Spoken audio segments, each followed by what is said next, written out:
Good morning, everyone. Bonjour. Bienvenue à l'Université d'Ottawa. Thank you for being here at the University of Ottawa in the Graduate School of Public and International Affairs, Faculty of Social Sciences, Faculté des Sciences sociales, pour ce panel de discussion sur le leadership inclusif et la collaboration entre les entreprises et les gouvernements, Inclusive Leadership and Business Government Cooperation, organized by the CN-Tellier Chair on Business and Public Policy. Mon nom est Patrick Leblond. Je suis le titulaire de la chaire, aussi professeur à l'École supérieure d'affaires publiques et internationales. Avant de commencer, je voudrais simplement, comme c'est maintenant la tradition à l'Université d'Ottawa, rendre hommage au peuple algonquin, gardien traditionnel de cette terre. Nous reconnaissons le lien sacré de longue date, l'unissant ce territoire qui demeure non cédé. Nous rendons également hommage à toutes les personnes autochtones qui habitent Ottawa, qu'elles soient de la région ou d'ailleurs au Canada. We acknowledge the traditional knowledge keepers, both young and old, and we honor their courageous leaders, past, present, and future. Alors maintenant, donc le panel de discussion, justement, se veut inclusif. This is meant to be inclusive. Our panelists will speak in the language of their preference, French or English, ideally. That will make it easier. Donc, voilà. So I'd like to introduce our speakers. Let me make sure that I get all their titles correctly. So I'll start at this end with Elisabeth Deschênes, qui est présidente, directrice générale du cabinet d'architecture de marque et communication ZEA et qui est aussi cofondatrice de la féminisation du leadership. Ensuite, à sa droite, si je... Là, non, nous avons Mona Lisa Prosper, qui est directrice entrepreneur noire, Futur Entrepreneur Canada. So, Director of Black Entrepreneurs at Futurepreneur. So maybe you'll want to talk about that. Yes. À sa droite, nous avons Arthur Wilczynski, qui est professionnel en résidence, so Senior Fellow, nouvellement, comment dire, newly minted, nouvellement imprimé, je ne sais pas si c'est la bonne façon, à l'École supérieure d'affaires publiques et internationales à l'Université d'Ottawa. Je ne vais pas passer à travers les biographies. Pour ceux qui sont dans la salle, vous y avez accès, et pour ceux qui sont en ligne aussi, les biographies devraient être disponibles. Ensuite, nous avons Christelle François, who is CEO and founder of Untold & Co. Agency, and also Vice President of Operations, Federation of African Canadian Economics. Now, at my left, Matthew Foss, who is Vice President, Research and Public Policy at the Canadian Council for Aboriginal Business.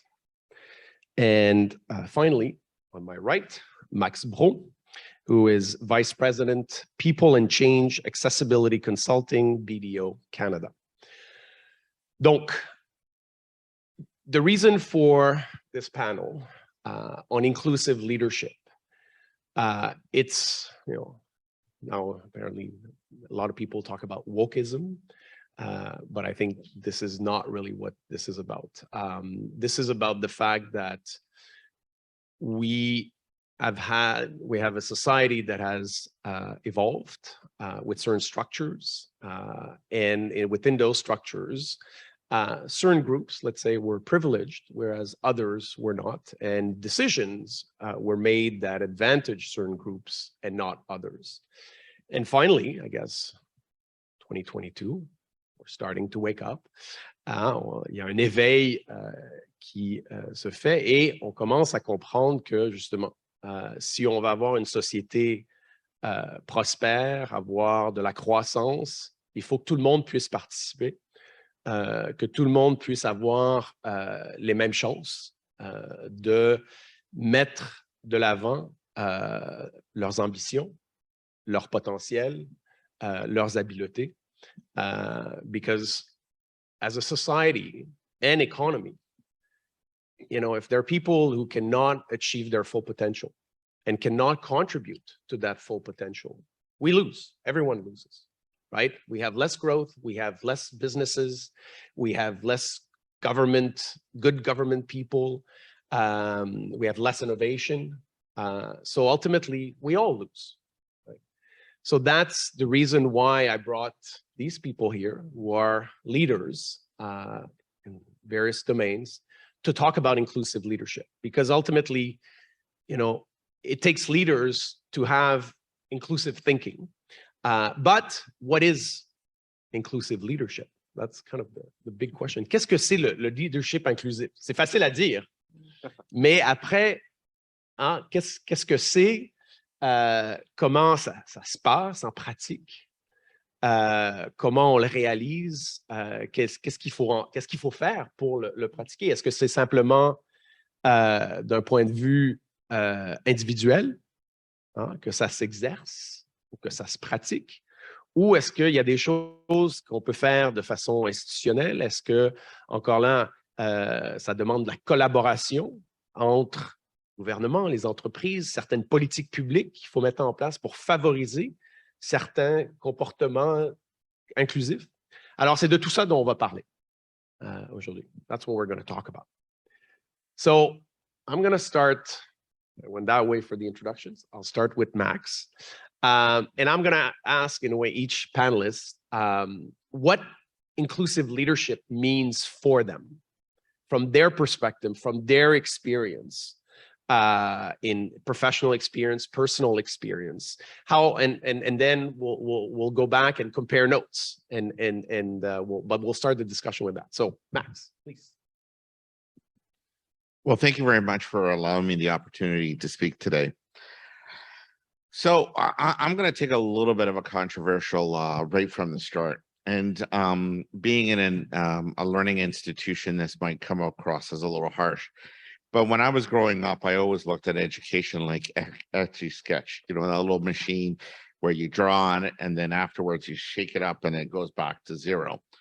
And part of my philosophy when it comes to whatever the terminology of the day is today, employment equity, inclusion, you name it, I look at it a little bit like Etch-a-Sketch. Every day when I wake up, I look at it and think, what is something new I'm going to learn today?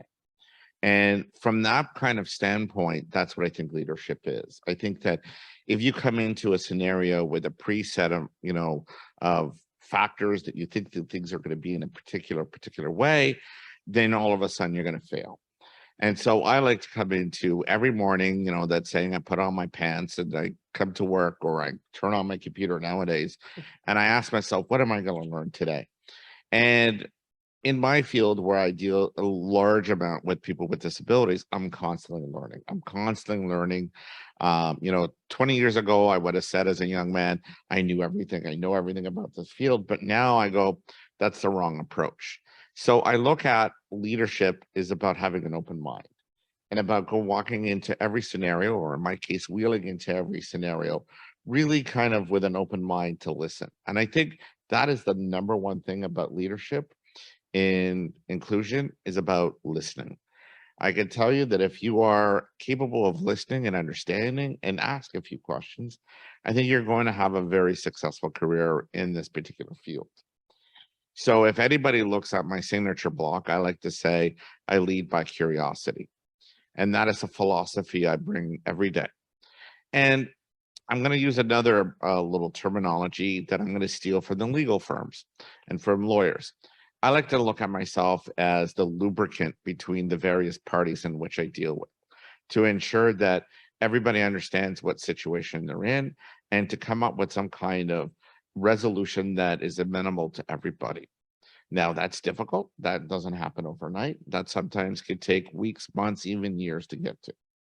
And that's, I think, what leadership is keeping an eye on the ball on what is your objective, at the same time, what you've heard from what people want to achieve, and making sure that you understand that you're keeping all the parties in the same direction and make sure you're moving in that particular direction. So I'll give it a really great example of this. And I was talking about what one of the colleagues here at the table at this forum here, is that one of the examples where leadership really came in when we were talking about Bill C-81, which is now the Accessibility Canada Act. Minister of Culture had gone across the country and had listened to thousands of individuals about what needs to be in this act. And sadly, all the minister had and her people had was a lot of angry voices. Didn't really have anything very concrete, very definitive of what was the country looking for in this particular act. So myself and my colleagues got together and we said, well, what can we do to change that scope? Because right now it looks like this act is going to go nowhere. It's just going to be based on anger and it's going to have no direction. So what we ended up doing, and this is where I think leadership is key, myself and a few people brought in around 200 individuals with disabilities that work within the federal public scope and asked them to come in for a 3-day session about what does an act look like to you?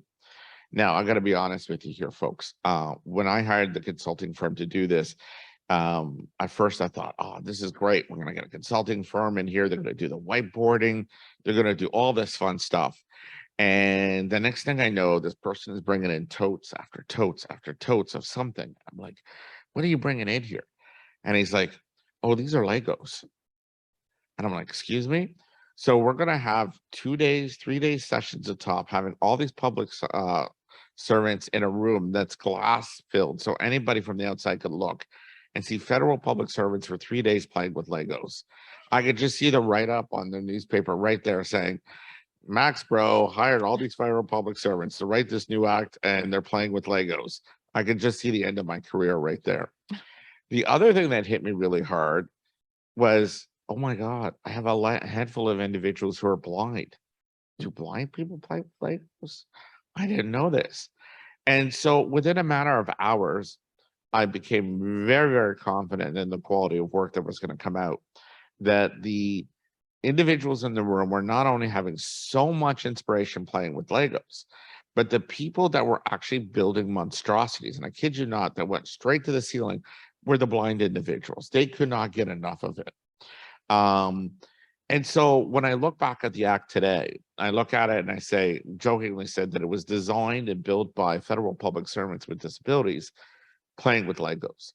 So when you think about that, that takes some leadership, because at the same time, I even had Minister of Culture walking in going, really? This is going to come from Legos out of all things?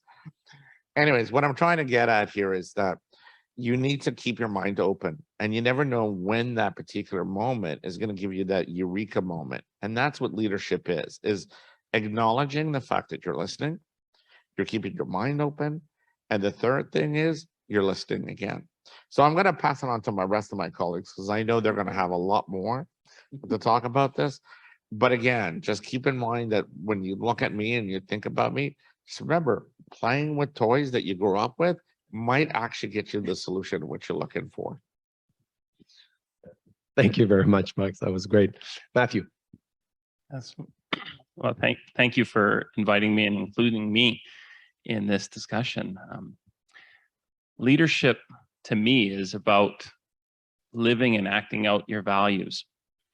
And inclusive leadership means that you have to bring others into that. You have to role model for them what that is, so that they can see themselves in those values. They can see themselves in those leadership positions later. It's very hard to imagine a world in which you have women leaders if there's never been a woman leader. It's very hard to believe in a world in which you've got any kind of minority as a leader if you never see that minority as a leader. And so creating space for that to happen, but it's not about trying to just replace a historical model with someone of a different color or gender or that. It's about allowing that view of leadership to change with all groups, to allow all groups to have their view and their vision of what leadership is. And so so it encompasses, and I think Max touched on this a little bit, that need to listen, that need to engage in a way that you understand what others' values are so that you can incorporate those values into your own vision of your values. Let me pause there and pick up in further discussion. Thank you very much. Thank you very much, Matthew. Christelle. Yes. So for me, well, first of all, thank you for having me. So happy to be here and these great panelists here. When I think about business, inclusive leadership, I think it's definitely ensuring that you're creating a safe space for diverse conversations and diverse thoughts, because inclusivity and diversity is more than just racial differences, but it's ageism. It's making sure there's diversity of thought, most importantly.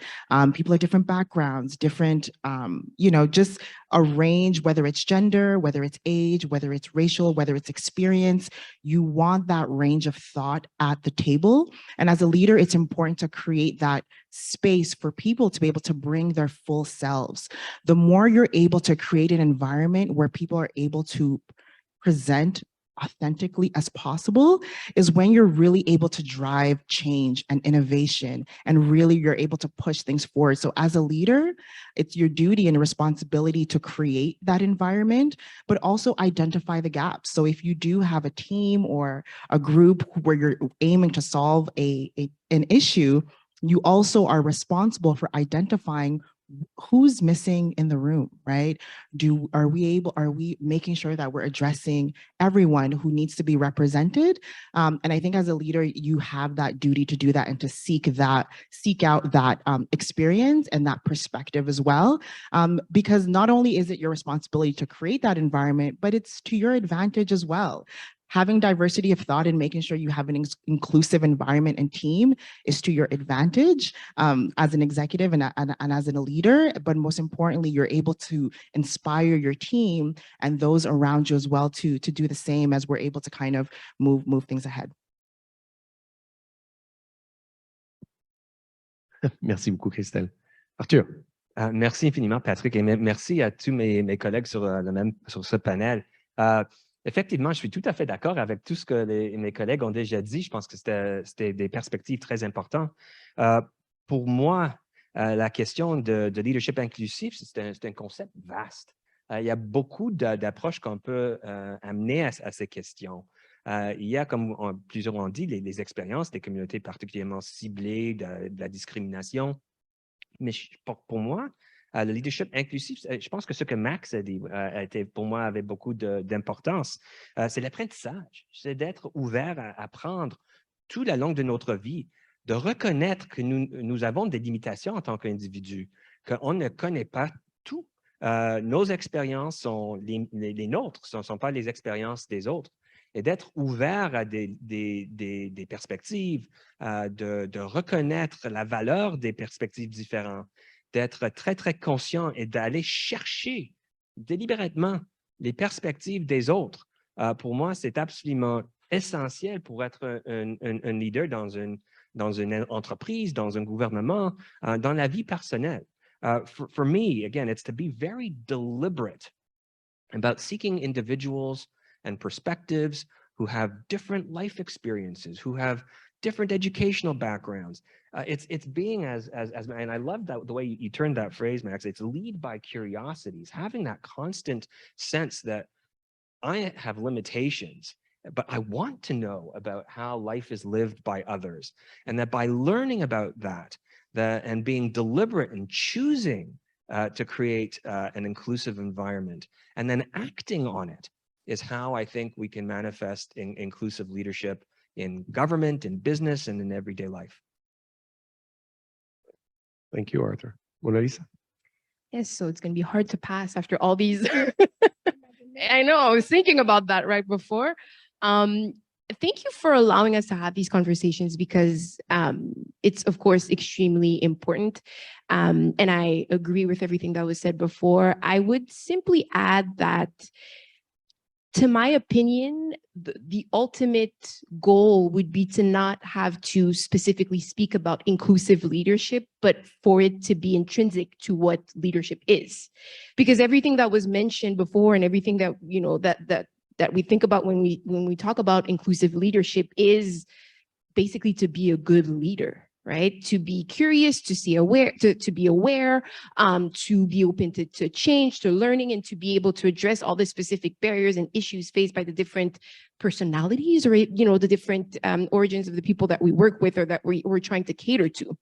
Donc, ultimement, moi, tout ce que je dirais, c'est que le leadership inclusif on devrait plus avoir à parler de ça et à le mentionner et à avoir un panel entier sur le sujet en bout de ligne, mais on est là aujourd'hui, on a ces discussions-là et c'est important de les avoir parce que ben, à l'avenir, ça sera différent. Donc, c'est un peu ma vision de la chose, en plus de tout ce qui a été dit, bien sûr. D'accord. Donc, si j'ai bien compris, dans la définition même du leadership, il y a la notion d'inclusivité. Absolument. D'accord, très bien.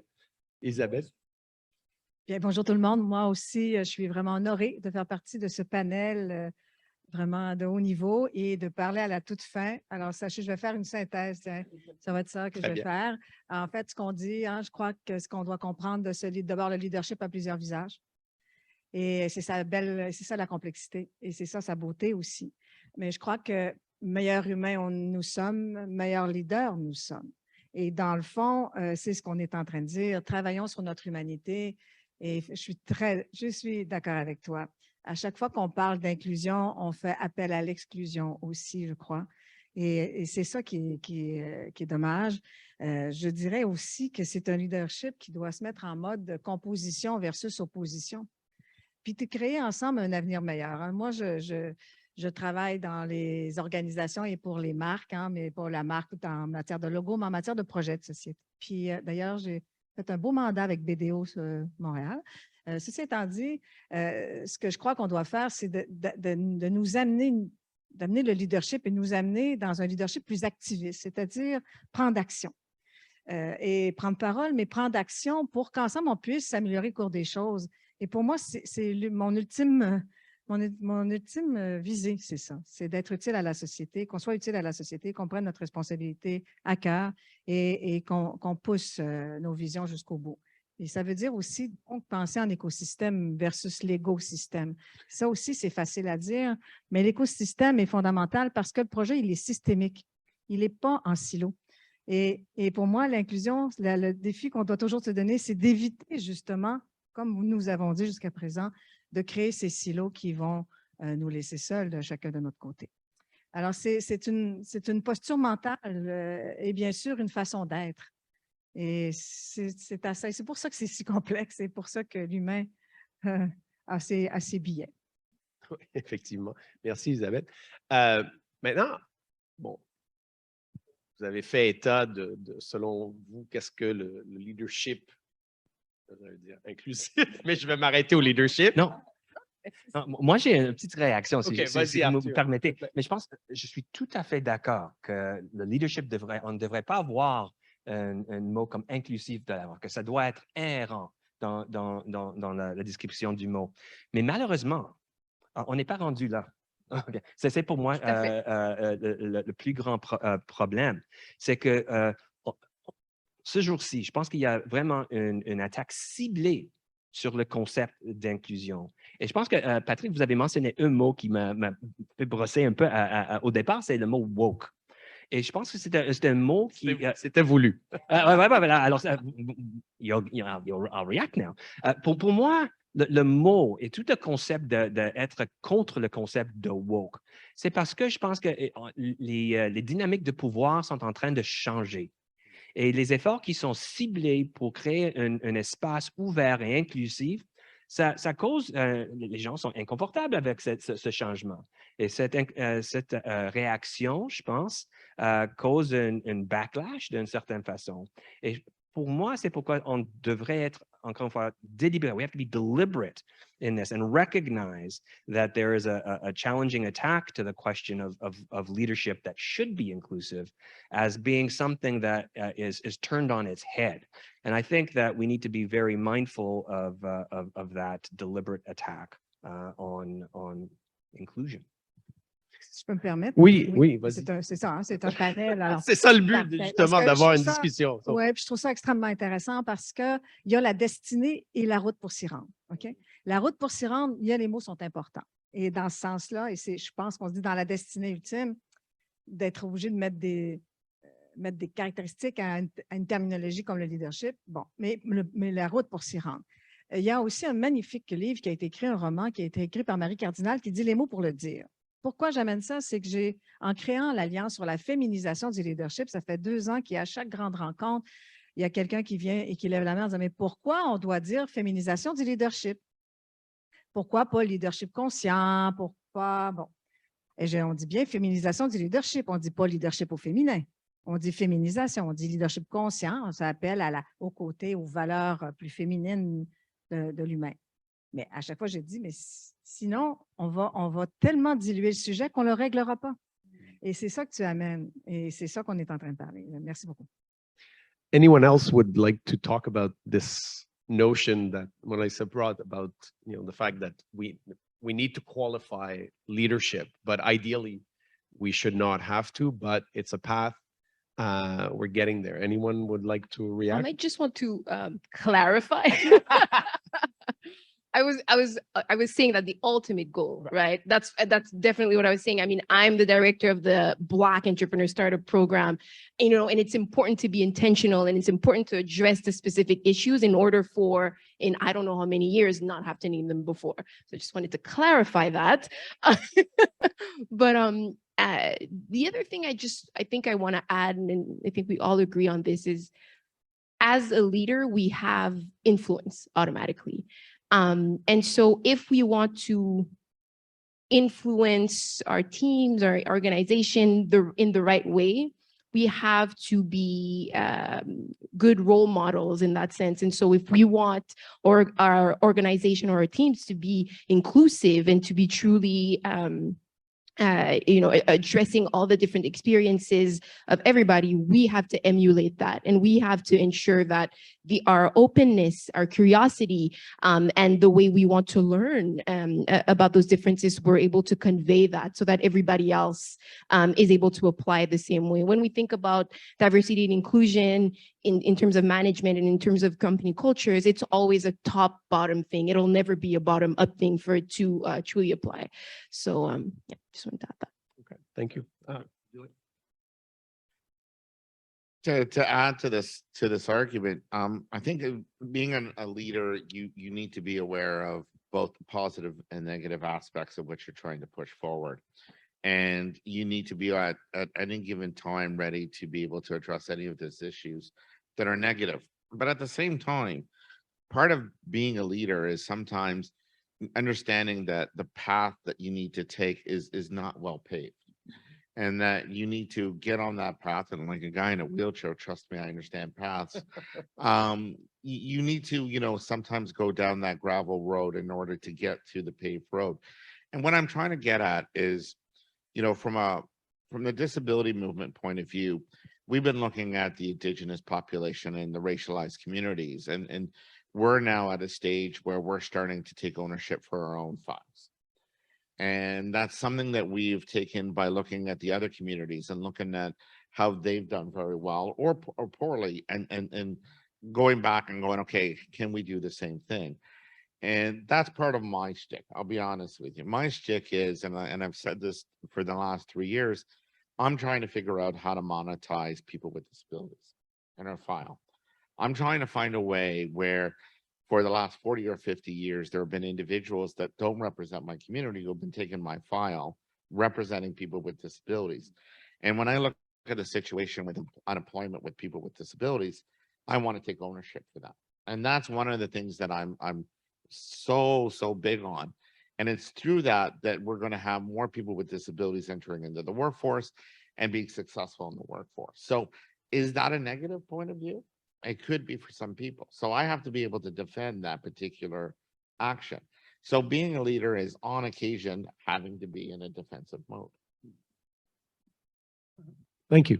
Very, very much so. Like the notion of leadership is not about doing what everyone else is doing, because if everyone else is doing it, it doesn't need a leader to make it happen, right? And so and I liked Max's point about the gravel road, and I would even take it a lot further than that to find the pathways that only one or two others have treaded upon, and notice them as leading somewhere, and having the courage to pursue that and follow it to find out where it will take you, right? I mean, we look back to all of the immense efforts that people put into on the civil rights movement or to gain women's suffrage and that, and it was the courage of a couple of individuals that noticed that this wasn't right and were willing to stand up and say something about that or do something about it.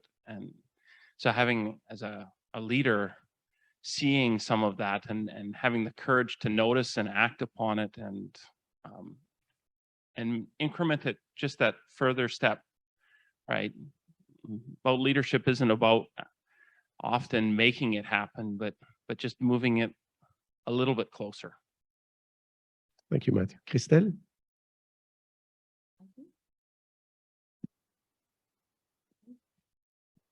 Oh, I think everyone really touched on, a lot of great aspects to that, but I share a lot of the similar sentiments around the piece of, yes, hopefully we're getting to that destination, but, to Mona Lisa's clarification, at this time, there is an importance to recognize the nuances of each subgroup, because that's just the reality, and we have to address it head on and recognize that many groups who are marginalized face unique challenges that are unique to their history, that are unique to their current reality. And so trying to find that solution, you have to take that into consideration, and as a leader, and recognize that is part of the strategy to help move forward towards a solution. So I do think at this time, as everyone kind of agreed, at this time it's important to recognize those differences and to address them and to state them and to be comfortable with that. But then as we move forward, I do think things will, eventually change, but we have to be comfortable with these difficult conversations. Thank you. Maintenant, pour reprendre, je pense, le point fait par Max concernant the gravel road, hein, le chemin de gravier, ou le sentier, dans le fond, où il faut même défricher. J'aimerais vous demander à chacun d'entre vous, justement, de donner des exemples concrets, soit de manière personnelle ou les organisations avec lesquelles vous êtes impliqués, ça peut être vos entreprises, ça peut être d'autres organisations avec lesquelles vous avez travaillé dans le passé aujourd'hui, pour que les gens comprennent un peu, OK, là, je pense qu'on a une idée un peu de qu'est-ce que c'est le leadership, de quelle manière le leadership se doit d'être inclusif et pourquoi. Mais en pratique, ça a l'air de quoi? Quelles sont les bonnes pratiques, si on peut dire, que vous avez vu, que vous mettez en pratique vous-même ou avec vos collègues, ou peut-être aussi, après, des exemples de choses qu'il ne faut pas faire non plus.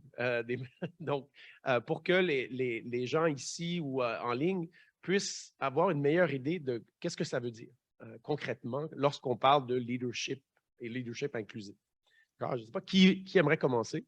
Elisabeth? En fait, je crois que d'abord, c'est un mot qui est chargé, hein, le mot leadership est un mot chargé de quoi? De responsabilité, je crois, sincèrement. Et personnellement, dans ma pratique quotidienne, d'abord, je crois beaucoup à la prospérité durable de la société par des organisations puis des leaders en santé. Et ça veut dire qu'ils ont compris qu'ils doivent se mettre au service, pas à leur propre service, mais au service des gens et au service de la société. Alors moi, j'amène les marques, les stratégies d'affaires, les stratégies d'entreprise à travailler énormément en écosystème. Pas pour aller valider des idées, mais pour co-construire l'avenir. Et c'est une puissance énorme, d'ailleurs. Hein, alors, l'écosystème, c'est l'inclusion des pensées, des gens de différentes cultures, de différentes provenances qui font partie de ton environnement. Alors, je le fais dans toutes les organisations, dans toutes les marques. On en parlera tantôt quand on arrivera au niveau gouvernemental. Moi, je fais plus du municipal, mais ceci étant dit, c'est une nouvelle façon de travailler, une nouvelle façon de penser pour que chaque projet, ça unit sur des projets communs. On doit unir sur des projets communs. Pour moi, c'est ça la pratique de l'inclusion pour que tout le monde y gagne. Et si tout le monde y gagne, tout le monde trouve sa raison d'être à travers un projet que l'on va réaliser ensemble.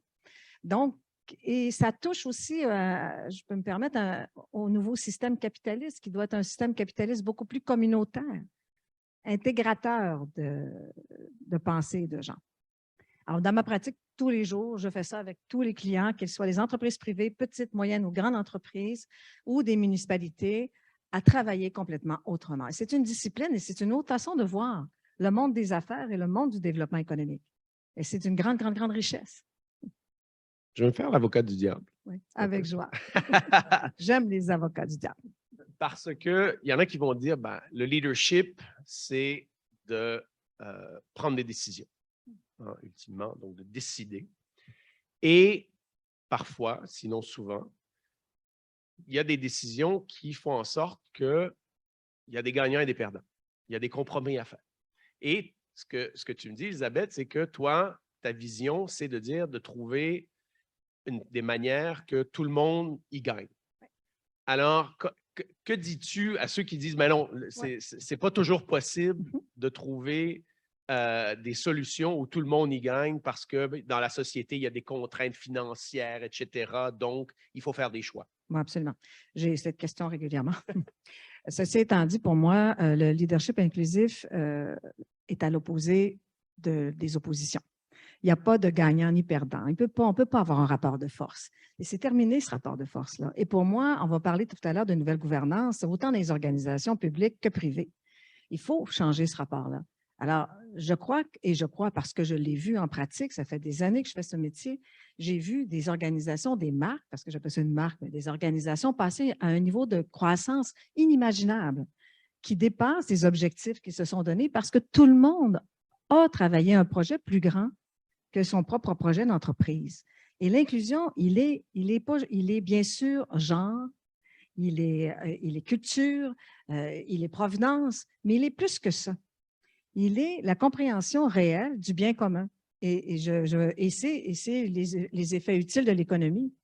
C'est une autre pensée. On est en plein moment de transformation. Il faut changer nos propres paradigmes. Puis et j'ai vu des puissances, je vais prendre la BDC que tout le monde connaît, c'est une banque canadienne. Là. On a fait toute cette vision de marque qui est passée en écosystème et qui est passée de la banque de dernier recours à l'entrepreneur d'abord dans une croissance ultime parce qu'ils ont compris que seuls, on peut faire peu de choses seuls. D'ailleurs, l'histoire du monde s'est construite en s'appuyant les uns sur les autres. Donc, revenons à la Genèse. Thank you for this. You talked about, so Elizabeth talked about changing paradigms. I think this goes back to what Max was saying about beating new paths. And those are obviously the most challenging. So again, I don't know who else would like to speak. Christelle? Yes, I'd love to add to that. I think What does it look like in the real world? yes.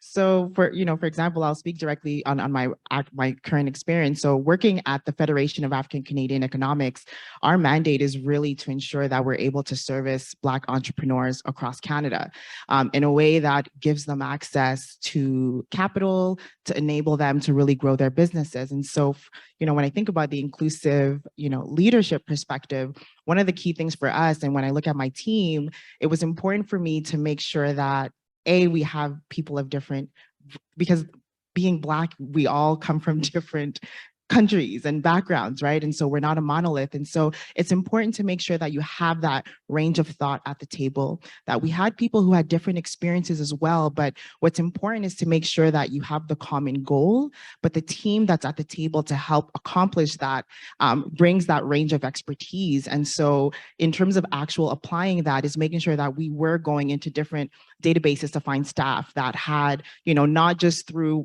internal referrals, but really going out there to find the talent that can really help solve what we were looking to solve. Also, in terms of, collaboration, as she brought up BDC, them being one of our key partners as well through this initiative, it's also making sure that through these ecosystem partners, you're also able to collaborate with different organizations. And also working with these different organizations, it also helped us realize some of the challenges that also present themselves based on region. So even throughout Canada, that entire experience is also very different based on where people are actually located in the country. And so again, recognizing those nuances in terms of even where people are located actually really makes a difference, and it helps you further find the best solutions to help serve those very communities as well. And so those are some practical and tangible ways in which we were really kind of going forward to help solve that, and also help drive policy and drive recommendations to our federal government to ensure that from a fiscal perspective, those challenges are addressed, but also from a policy perspective to ensure that future generations are also able to benefit of the activism and work that we're doing. Mona Lisa, peut-être Oui. tu veux continuer parce Oui, que tout à fait.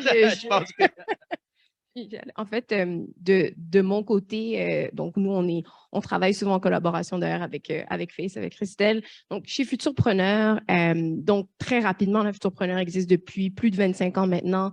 On offre du financement et du mentorat aux jeunes entrepreneurs en démarrage à travers le Canada. Moi, j'ai joint Futurpreneur en 2021, au moment où Futurpreneur lançait son programme de démarrage pour entrepreneurs noirs. Puis là, la question, c'est de savoir un peu de quoi ça a l'air le leadership inclusif en pratique. Moi, quand j'ai vu l'annonce du poste, je connaissais déjà Futurpreneur, mais tout de suite, la question qui m'est venue, c'est OK, Futurpreneur is not Black-led, is not only Black-focused. Quelle est l'intention derrière? Qui est à la tête de cette initiative? Pourquoi? Et comment, par exemple, si moi, je venais à être la directrice de ce programme-là, comment est-ce que je serais appuyée, soutenue pour réellement répondre aux enjeux? C'est vraiment là la question que je me suis posée. Et en prenant part au processus, donc ça a été positif, comme vous voyez, je suis là aujourd'hui encore un an plus tard, mais en prenant part au processus, j'ai vraiment vu tout de suite notre PDG, Karen Grieve-Young, une femme blanche, américaine à la base. Elle, d'entrée de jeu, m'a dit tout de suite, écoute, elle s'est nommée, je suis une femme blanche et je n'ai pas toutes les réponses et toutes les connaissances. C'est très important pour moi, pour nous en tant qu'organisation, que les personnes impliquées dans ce programme aient lived experience, donc de l'expérience vécue, et un peu comme ce que Christelle a dit, représente toutes les communautés noires, hein, parce que c'est pas la communauté noire, c'est les communautés noires. Et ça, c'était un très bel exemple justement de leadership inclusif. C'est pareil pour notre programme de démarrage pour les entrepreneurs autochtones. C'est la même pensée, la même stratégie. Donc déjà là, je me suis sentie à l'aise. Et je dirige ce programme-là, évidemment, dans le même esprit au sein de l'organisation. Monisa, I'm going to ask you, because you mentioned issues, right? You say there are issues that Black communities face, and you also mentioned Indigenous communities. Could you talk about some of those issues? In a way, why do we need someone like you, or someone, like Christelle, or an association, with African economics, to do something special, right? Because that's, again, we talked about leadership. Ideally, we would not need you, right? Or the work that you do, or as Max was talking, or so. Maybe give some examples for those people who are not aware. It's like when people say, oh, well, there's no racism in Canada. And then you say, well, who are you as a Black person, or as a white person, to say that there is no racism in this country? When have you experienced racism? Well, you haven't, right? So maybe give some examples for those who may not be aware of the challenges or the issues that are faced. Good question. So I would say the first thing, and if we think about in a business perspective, when you start a business, you need funds, you need money. You say you need money. It takes money to make money, right? Within the Black communities, the general lack of access to financing is huge. We've been saying it for many years, and since a year or two ago, we finally have data that supports, what we've been saying. There's a huge gap and big disparities within the Black communities if you compare them to other white communities in terms of just access to financing. And the key word here is access, right? There's mistrust with the general, with the bigger financial institutions. There are, when we think about les biais inconscient, unconscious bias within these structures that kept on preventing more Black communities from accessing those financing. There's also the lack of access to resources, right? We talk about inclusive leadership. We talk about inclusion. A lot of these communities have been, and I won't say intentionally because that would be a bit extreme, but have been excluded from the startup ecosystems because they don't feel represented. So there's so many layers to these issues, but the main ones, if I think about it in a business financing, it's really about the lack of access to financing and also the credit barriers, right? Credit knowledge. If you think about communities that have immigrated here and have different financial structures where they live, understanding our credit score and the way we evaluate credit is completely different. And a lot of times the main goal is to bring bread on the table, to provide for your family, and just being able to educate yourself on financial literacy and understanding how it works here. You don't have time for that. And after that, you're not able to transmit that to your children, and it goes on, which explains very broadly the credit barriers that a lot of the Black communities face. So these are just a few of the issues that are important to address with programs like ours at Futurepreneur, and like what the amazing work that FACE is doing, is that we have to be able to understand that, that's where the lived experience comes in handy, and also being specific about addressing them so that we reach equity. Thank you. Matthew. Oh, okay. I'll go to Matthew and then I'll go back to Max, because she raised the issue of Indigenous communities and the challenges that they face. So I was wondering if you could talk about, in a way, what the Council for Aboriginal Business does, and also some of the issues that Indigenous communities in Canada are facing. Yes, well, maybe start a little bit with the Indigenous communities and that. And I mean, this has come a bit to the fore with things like the residential schooling and the finding of all of the tragic finding of all the bodies that are buried there, and the destruction of culture that was attempted, and as was mentioned, just the different cultural attitudes within Indigenous communities towards finances and money and structuring of an economy. The things like the Indian Act that really prevented ownership of personal property for Indigenous people, and then to ask them to start participating in the current financial system without having had the benefit of using property as collateral. It sets up a need for some type of assistance to overcome what is not just cultural, but what has been deliberate policies to exclude.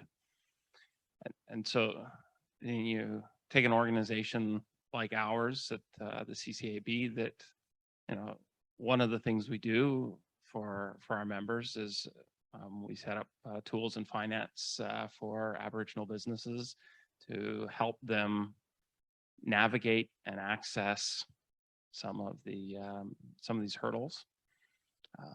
We work with some of the Indigenous capital corporations to try and help unlock some finances for entrepreneurs that want to follow the pathway towards entrepreneurship and building something within those communities.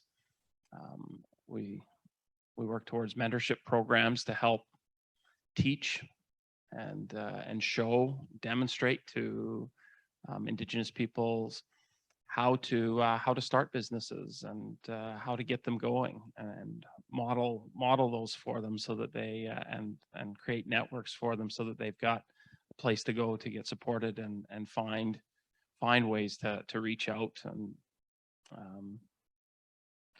and get help on the things that they wouldn't find help in their traditional communities because nobody has gone down that path in those communities before.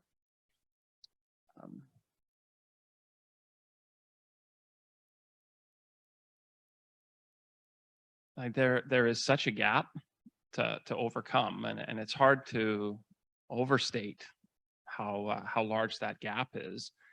And as you think about the need for leadership and restitution, few want a handout. Right? There aren't groups out there asking for someone to give them something other than an opportunity and a chance, right? I mean, and I don't think this is just true of Indigenous people. I mean, I think Indigenous people here in Canada are a special class because we've got rights and we're rights holders. But beyond that, the notion is that these communities want to be successful. They want to thrive. They want a prosperous future for their children, their grandchildren, for their neighbors. And it's in everyone's interest to try and unlock that and make that happen, right? Your neighbor's prosperity rubs off on you. I mean, we see that all across the world. And so, yeah. Thank you. Before I go to Max, I'd like to give Arthur. I don't know. I'm okay with Max goes. Okay. Give you a chance, and we'll go back. We Okay. started on the the path, and Okay. I'll go back to Max. All right. after. So, je vais mentionner un exemple de ma carrière en tant qu'un exécutif auprès de la fonction publique.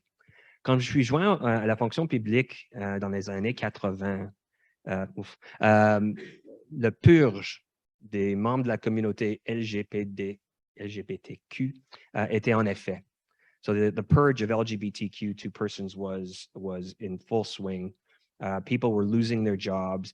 There were police and other kinds of investigations of gay, lesbian, and transgender persons, particularly in the military, in national security, and intelligence. And people lost their jobs because of that. It was a deliberate action on the part of the government of Canada to exclude. And when I eventually came into the national security and intelligence environment, I thought it was really important to lead by being visible, by being out, by telling people that that my very presence is a counteract to something that is still relatively recent in terms of government policy and government action. It's around recognizing that when you do have opportunities to lift people up and to lead by example, take them. They do sometimes have personal costs, and I think we can't back away from the fact that when you do things like that, whether it's in government or in business, it makes others uncomfortable, and it can have a cost on your own personal career. But you need to take those opportunities. And so for me, one of the things that I'm most proud of in terms of a direct thing that I was able to do was when I was at the Communications Security Establishment, which is again one of Canada's intelligence agencies, was I organized an event to invite back into that top secret environment survivors of the LGBT purge, to give them a voice, to say, here, tell members of this community, of this privileged class of individuals, what the effect was of that policy on you and on others who can't be here, who are not here because they have taken their own lives, because they've missed that opportunity. So creating that space for persons to share their truth and share their experience, I think, is an important part of being able to then move forward. And I think governments in particular, whether or not it's the kind of action that they have and continue to take that affect Indigenous peoples right across this country, or other communities, whether it's racialized communities or queer communities, or même au niveau des francophones, de créer des espaces francophones, même auprès du gouvernement fédéral, c'est toujours un défi. Et c'est quelque chose qu'on doit reconnaître et qu'on doit travailler ensemble. On doit bâtir les alliances entre les communautés qui ont vécu une certaine exclusion, pour être, encore une fois, très ciblé sur enlever les barrières et pour assurer que la forte majorité des personnes peut participer dans la vie politique, économique, culturelle d'un pays. Merci, Arthur. Max. Well, I guess I'll sum this up. So what you're hearing right now is a phrase, and I'm going to get into that phrase in 1 second right now. What you're hearing from the gay lesbian community, what you're hearing from the Black Lives community, what you're hearing from the Indigenous people when it comes to the Reconciliation Act, and when you're hearing from persons with disabilities on the Accessibility Canada Act, is a really simple phrase, right? Nothing about us without us. But what does that mean in a lubricant point of view, which I said is part of my job? It means lived experience that my colleague mentioned. It's about acknowledging individual lived experience. My community's lived experience is much different than many of the other communities that are represented here. So one factor I'll give you, and I have to admit, I agree with the finance situation, but my community hasn't even got there yet. My community is just knocking on the door asking for work. And one of the biggest problems we have, and I'm going to just throw a number out there, a colleague of mine from the West Coast that runs a rehabilitation work group just came out with an article that said as of today, there is 198,000 individuals with one or more university degrees with a disability unemployed in this country. And so we're just trying to get a job, right? Much less we can't even go and ask for a bank loan because we can't even show that we have a work experience. And so that's what I mean by lived experience, is that every one of the communities has some particular aspect of it, and you need to listen about what that lived experience is. Where I'm excited is that the first time in this great country of ours, there's now an act, a federal act for persons with disabilities. And don't quote me, but I would think about 2/3 of all the provinces now have a piece of legislation on how to deal with persons with disabilities. But they're still putting onuses on corporations on about how to hire more people with disabilities. And so the question I pose back to anybody who's listening to us today is this: what is your lived experience? What do you bring to the table? How can you change the situation?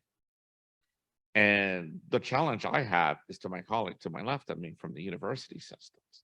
Now, anybody who's in the university system right now, and Patrick could tell me if this is right or wrong, this is usually the week where there's a lot of what I would call opportunities for corporations and university students to meet corporations like myself and apply for jobs, apply for internships, apply for certain kind of posts. I went to a few of those this week, and I'll tell you, I'm loving the blend. I'm loving the blend. I see Indigenous people, I see racialized community, but I see nobody with disabilities. And I think I figured it out why, but I won't say here. But this is the problem we're looking at for persons with disabilities is, where are you? Why aren't you coming out? Come and talk to us. But at the same time, I'm looking at us as leaders here.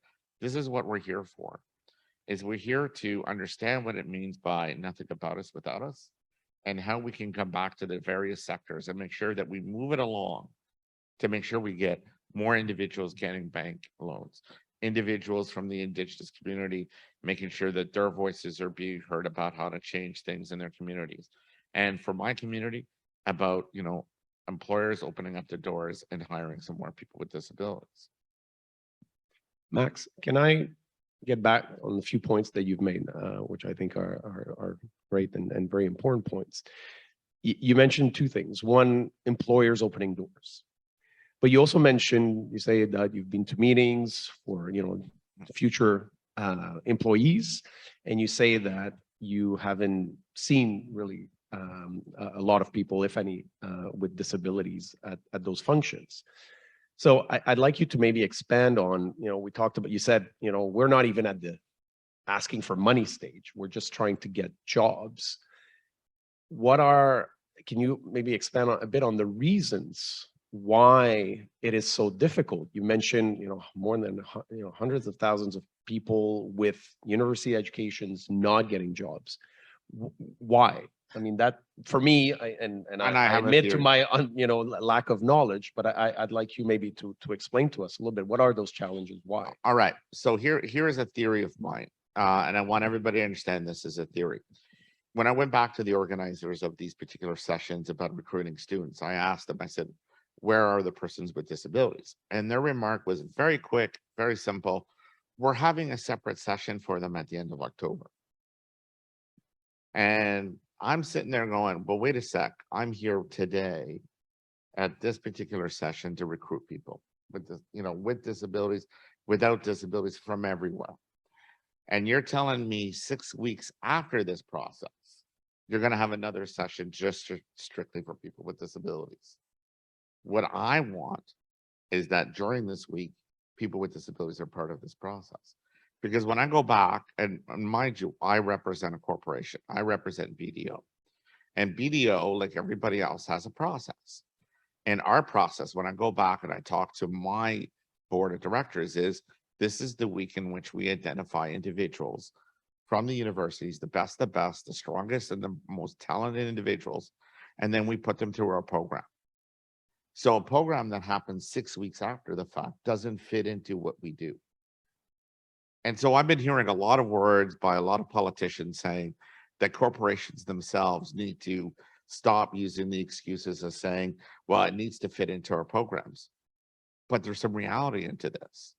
If you're creating a separate side of recruitment for a group of people many weeks, many days after the process, how does that help? Do you see where I'm coming from here, right? So I think things need to get better aligned. 20 years ago, I would say you probably had a methodology. It was difficult to find ASL interpreters. It was difficult to bring technology to the table, but not in today's world. When I sit in this room, and I wish people could see this room is awesome. I got cameras everywhere. I got mics everywhere. I got TVs everywhere. And yet this room wouldn't exist 20 years ago. But now we have the technology. We have the warehouse and the know-how. So we can be, I'm going to use the word we're talking about, inclusive. We don't need to have separate occasions for different groups of people. We can put them all together. Thank you, Max. Est-ce que quelqu'un aimerait réagir à ce que Max vient de dire ou à ce que d'autres ont dit, ou aimerait ajouter d'autres exemples justement de pratiques inclusives ou de bon leadership? Parce que j'imagine aussi, peut-être ça on peut en parler, on parle de leadership, mais dans le fond, lorsqu'on parle de leadership inclusif, on parle de bon leadership. Mais de l'autre côté, est-ce que justement l'exemple que Max donnait, ou d'avoir un processus indépendant, séparé, qui ultimement on peut même questionner la validité de dire, OK, on fait une rencontre 6 semaines plus tard et probablement peut-être que c'est trop tard. Est-ce que c'est, bon, dans le domaine de l'environnement, on parle de greenwashing. Est-ce que c'était juste pour dire, OK, oui, on a coché la petite boîte en disant on a eu une rencontre pour les gens avec bon, certains handicaps, etc. Donc, je ne sais pas, peut-être encore là, de votre expérience, bonne pratique, mais aussi mauvais leadership. Ça a l'air, c'est quoi du mauvais leadership? Isabelle? Je ne sais pas si je vais répondre spécifiquement, Non, mais je pourrais dire que d'une part, de faire des exercices en silo, séparés, pour dire, bon, ben là, j'ai bonne conscience. Pour moi, ça n'a pas vraiment de valeur aujourd'hui. C'est de cocher, on coche des cases. Puis, et là, le danger aussi, c'est que regardons ce qui s'en vient au niveau des grands investisseurs et les banques qui vont nous demander d'avoir des projets, donc de répondre à des standards très clairs de ESG, d'inclusion, de diversité. C'est pas un choix de développement d'entreprise. Et c'est des opportunités, c'est un choix opportuniste. Et c'est ça que moi, je remets en question. Et donc, comment les entreprises peuvent devenir 100% responsables, 100% inclusives? C'est en étant 100% responsables, en étant 100% inclusif, en ayant, j'ai dit tantôt, c'est une posture complète qu'on doit transformer dans les organisations. Pour moi, le leadership dont on parle est un leadership servant, qui est à l'opposé de celui du leader qui se sert. Et pour moi, c'est assez simple à comprendre. C'est une question de perspective et de posture, de regard. Alors, c'est simple à comprendre, peut-être moins à mettre en place, c'est possible. Et ça va? Non, d'accord. J'aimerais ajouter un exemple concret. Oui, je crois concret. Moi, je suis souvent appelée la pelleteuse de nuages, ce qui est faux. Ce qui est faux. Mais ceci étant dit, on a mis en place, je reviens avec l'Alliance sur la féminisation du leadership. Aujourd'hui, il y a 185 chefs d'entreprise, leaders de différentes grosseurs. Je dis toujours de Via Rail à Zeda. On est une trentaine chez nous. Via Rail, je ne sais pas, mais ils sont nombreux. À travers ça, où il y a des entreprises de tout genre, de toute culture, de toute provenance, du monde du sport, de l'économie, des affaires, le monde communautaire, des organisations comme celle que tu diriges, dans laquelle tu es, et ensemble pour réfléchir à comment mener un monde qui soit plus juste, plus égalitaire, et donc d'avoir un impact dans nos organisations, qui a un impact chez les individus, qui a un impact dans la société. Ça fait 2 ans où on se rejoint, puis vous allez me dire, bien oui, mais c'est du long terme, absolument. Est-ce qu'il y a des grandes transformations qui se font sur 3 semaines? Je ne pense pas. Ceci étant dit, ça a de l'impact. On a fait ensemble, bénévoles, tout le monde, donc c'est très démocratique en passant. C'est 100% démocratique. Personne ne vaut plus que quelqu'un d'autre dans cette organisation. On a fait le premier symposium l'an passé, on fait le deuxième symposium, tout le monde met la main à la pâte. Et pourtant, il n'y a pas de résultats à court terme financiers dans nos organisations respectives, mais il y a une croyance commune que l'on peut faire plus grand ensemble. Pour moi, là, cette pensée, elle est fondamentale dans le leadership et dans la façon de manager les organisations pour demain, qu'on soit gouvernemental ou entreprise publique ou privée. Pour moi, c'est la même pensée. Il y a des gens qui veulent ajouter des choses. Alors, je vais commencer avec Christelle et après Arthur. Oui, tout à fait. Donc, moi, le point que je voulais ajouter aussi, c'est que je pense une des choses qui est importante à considérer aussi en tant que leaders, c'est que c'est à ton avantage de considérer tous les groupes. Lorsque Max faisait l'exemple de pas avoir un événement séparé avec les gens qui ont des disabilités, they're the one missing out, right? That's a huge pool of talent that you're missing out on. So having that aspect of inclusivity, it's not just doing great humanity work or this philosophy. No, it's good business sense, right? Because you want that range of thought. So being a good leader is recognizing how it's to your advantage from a business perspective to have that. But then obviously, naturally, just being humans, you want to embrace those differences. But I think the point I really wanted to bring to the table is that oftentimes, as he said, nothing about us without us. Sometimes if you don't have people at the decision-making table who are from those different groups, they may not have even realized that having a separate event is, they may not have even realized the issue with that, or to her point about having just these check boxes that that we're just checking out, right? Making sure we're meeting all the criteria of diversity. But I think as a leader, if you actually embrace that and see it as an opportunity to help your organization grow and help your team grow, it's really to your advantage and it's really just good business sense. Arthur? Alors peut-être je vais prendre une perspective un peu différente de mes collègues. Alors pour moi, une des choses avec le leadership, c'est qu'on doit voir les résultats. Et on doit avoir des stratégies qui sont efficaces pour, à la fin de la journée, pour voir qu'il y a un changement. Alors, si Max a mentionné au départ la loi sur l'équité en matière d'emploi, par exemple, quelque chose qui était en vigueur pendant 40 ans. Et puis, après 40 ans, sont quoi les résultats? Hein? Et je pense qu'on doit avoir des stratégies qui sont évaluées pour voir si les résultats reflètent les objectifs qu'on a mis en avance. And so while I want all events, all recruiting events, all events to be open to everyone. We should remove all barriers. But sometimes you do need targeted efforts that redress specific barriers that are persistent and pernicious.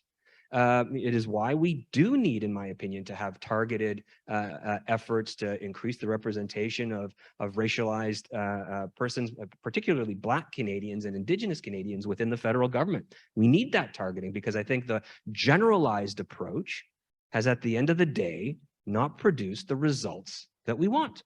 And what we want is opportunities for individuals from communities that have been historically excluded for a broad spectrum of reasons.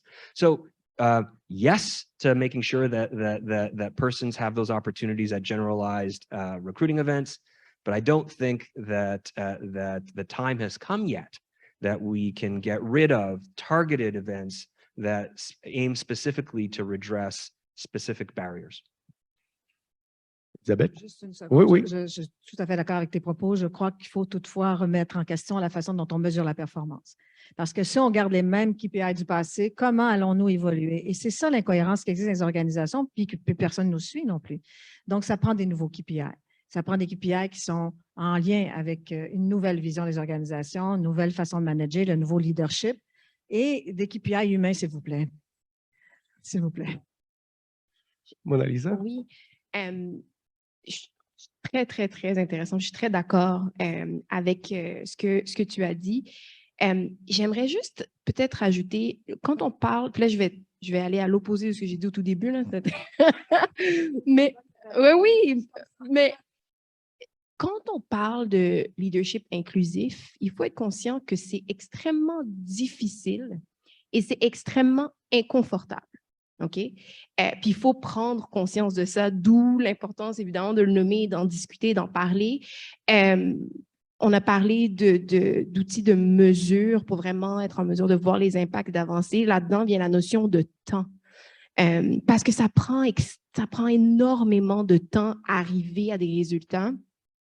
Et il faut être résilient et conscient de tout ça et toujours être dans une perspective d'amélioration continue pour être en mesure d'arriver à des impacts. Puis j'ai trouvé l'exemple extrêmement percutant parce que je suis tout à fait d'accord que c'est important encore d'avoir des initiatives directement ciblées à des segments spécifiques de la population. Mais ce que moi, ça vient me dire, l'exemple de monsieur Puteaux, c'est que à la base, il y a peut-être un manque d'inclusivité dans les événements généraux et il y a quelque chose à faire là, sans dire pour autant d'enlever le reste. Et prendre conscience de ce manque d'inclusivité-là et comprendre le pourquoi. Oui, très bien, il y a un événement ciblé de recrutement pour des personnes à mobilité réduite, mais maintenant, pourquoi est-ce qu'elles ne se sentent pas incluses? Pourquoi est-ce qu'elles ne sont pas présentes aussi aux événements généraux? Qu'est-ce qu'on peut faire pour changer ça? Et en tant que leader de ce genre d'initiative-là ou autre, il faut prendre conscience de ça et être ouvert. Et ce n'est pas nécessairement facile, surtout lorsqu'on n'a pas cette expérience vécue-là et que tout simplement, on ne s'en rend pas compte. Tu as raison, c'est là où on fait inclusion. Micro. Quel beau débat, quelle belle rencontre. Inclusion, il y a exclusion. Et on disait ça tout à l'heure en coulisses. Et on se disait, quand on dit inclusion, on dit aussi malheureusement exclusion. Et c'est l'exemple parfait de ça. Oui, vas-y. J'avais just another example that came to my mind. I am the president of the Jeune Chambre de commerce des femmes du Québec. Very long name that I will not translate because then it gets all mixed up. And I'm finishing my mandate. And just a simple example of how to be an inclusive leader and to promote that culture. At one point, we're a very small but mighty organization, and our goal is really to uplift women in Quebec. Very simple. And at one point, I was brainstorming with my other board members to come up with different women leaders that we wanted to interview and have conferences and events with.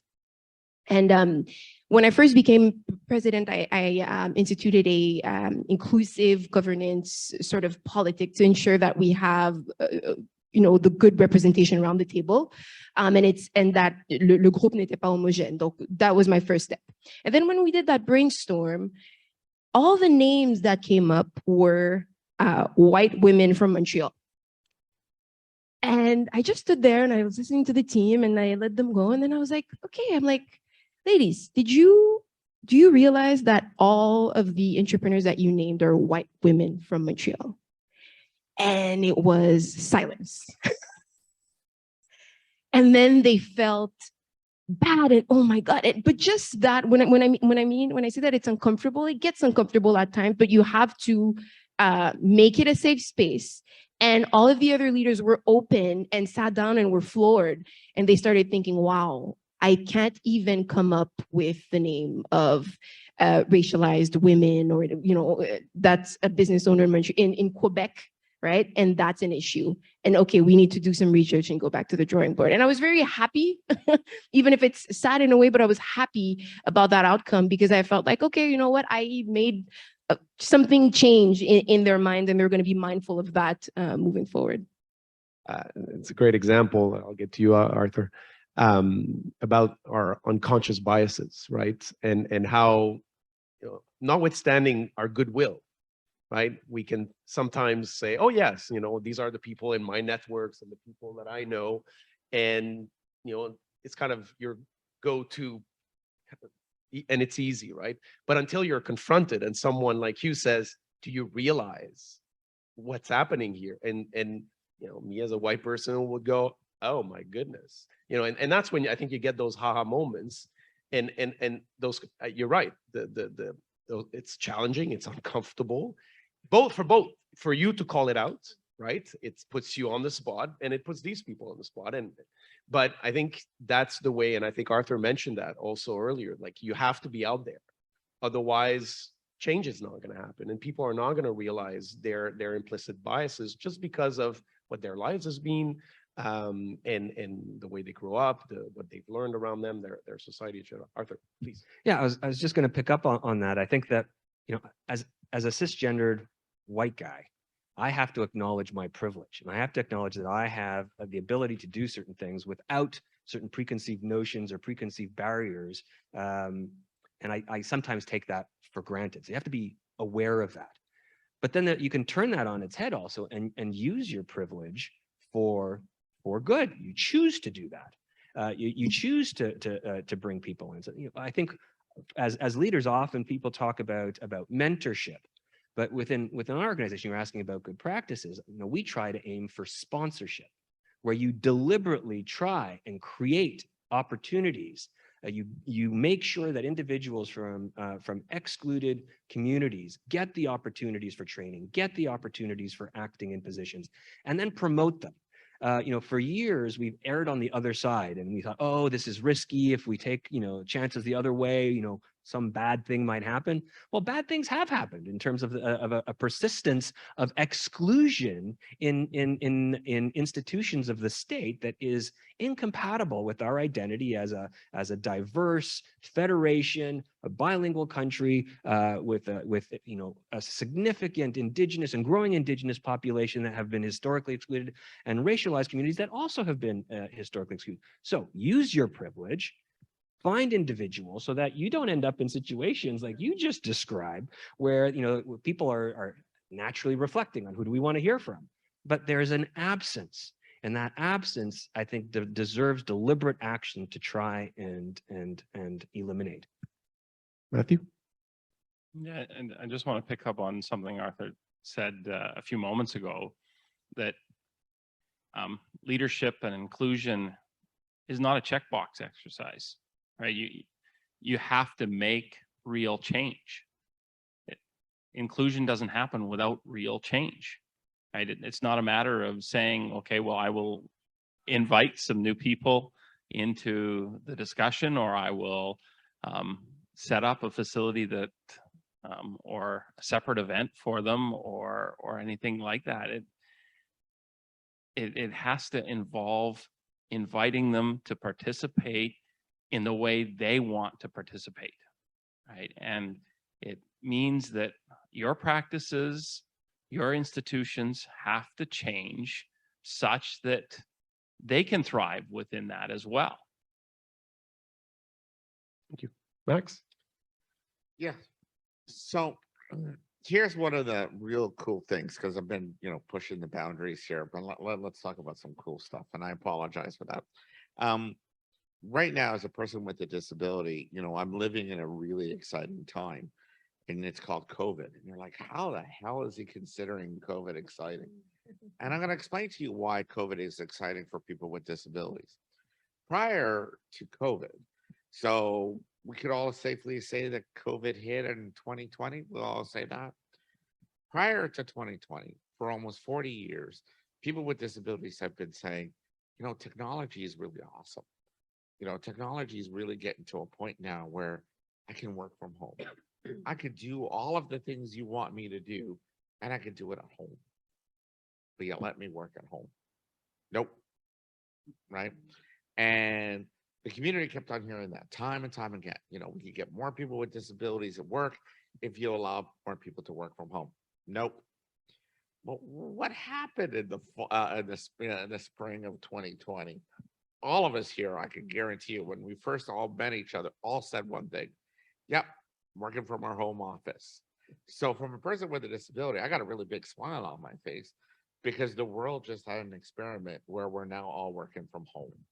And it proves that people with disabilities can enter into the workforce. And part of my job now is to talk to everybody, and especially my colleagues at this forum, is to ensure that when we start crawling back to the office, that we ensure that we remember that we can work from home and that we can move forward that way, and helping people with disabilities get the work and keep working. So I just wanted to say that positive things, because I've been throwing some negative things at this group just for discussion purposes. And I'm sorry about that.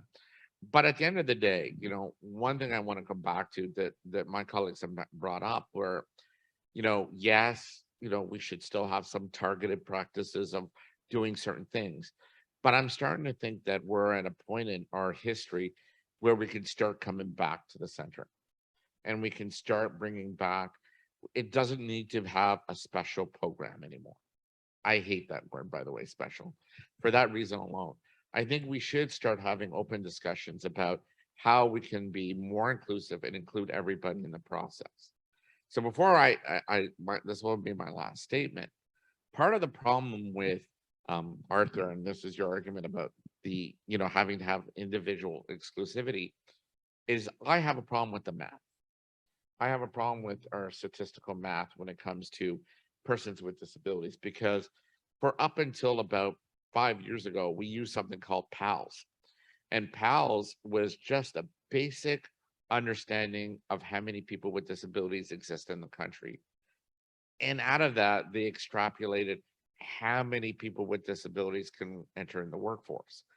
So for 20 years, when I was working at the Federal Public Service and I was in charge of HR, I would look at the number for persons with disabilities, and the recruitment number was 4%. I always remember that number. It was like 4.1 or 4.2, and that's the number we kept on hearing. Yet on the sideline, I kept on hearing from my community, well, Max, that we're anywhere between, let's be honest, 18 to 22% of the population. Where does this 4 come from? And so that's the biggest question I have right now. And if you look and you go and talk to somebody who used to do or does my current old job right now, they'll tell you that number is now at 9% for persons with disabilities.